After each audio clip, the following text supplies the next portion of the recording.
लोकसभा चुनाव में छठे चरण में 58 सीटों पर लगातार मतदान अभी जारी है। अभी तक रफ्तार कुछ सुस्त दिखाई दे रही है, लेकिन कई जगह पर अभी से ही खराब ईवीएम की शिकायतें आनी शुरू हो गई है। बात दिल्ली की हो, बंगाल की हो या फिर किसी दूसरे इलाके की हो, कई जगहों पर इस समय लोग घंटों से लाइन में लगे हुए हैं, लेकिन अपने वोटिंग अधिकार का इस्तेमाल नहीं कर पाए हैं। राजधानी दिल्ली में तो आतिशी ने आरोप लगाते हुए ये कहा है कि जहां भी इंडिया गठबंधन का वोट है, वहां पर लगभग धीमी वोटिंग देखने को मिल रही है। उन्होंने साफ तौर पर यह कहा है कि दिल्ली के राज्यपाल वीके सक्सेना ने यह आदेशित किया है कि जहां पर भी इंडिया गठबंधन का वोट है, वहां पर धीमी रफ्तार से वोटिंग हो।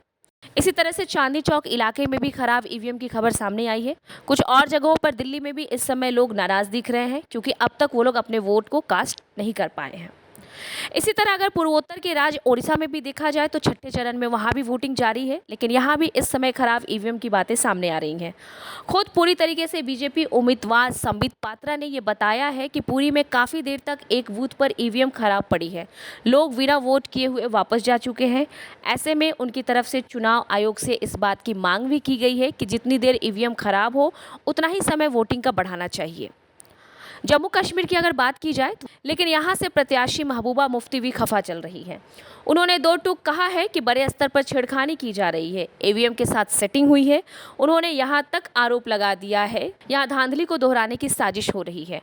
उनके मुताबिक पार्टी कार्यकर्ता द्वारा लगातार जानकारी दी जा रही है कि कई जगहों पर इस समय ईवीएम ठीक तरह से काम नहीं कर रही है। मुफ्ती ने तो ये भी कह दिया है कि उनके कार्यकर्ताओं को और उनके समर्थकों को इस समय बंदी तक बनाया गया है। सच क्या है ये किसे नहीं पता। पश्चिम बंगाल की अगर हम बात करें तो कुछ जगहों पर तनाव की स्थिति देखने को मिल रही है। मुख्यमंत्री ममता बनर्जी ने यह आरोप लगाया है कि कुछ जगह पर ईवीएम मिली है जिन पर बीजेपी का टैग लगा हुआ है। बांकुरा के रघुनाथपुर को लेकर खबरें सामने आ रही है। वहां पर बताया जा रहा है कि वहां 5 ऐसे ईवीएम मिली है जिन पर बीजेपी का टैग लगा हुआ है और इसी वजह से चुनाव आयोग से तुरंत कार्रवाई करने की उन्होंने मांग की है। इस सब पर चुनाव आयोग ने क्या कहा, आइए जानते हैं।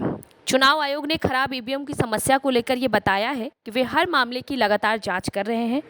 अगर कुछ भी गलत पाया जाएगा तो सख्त से सख्त एक्शन लिया जाएगा।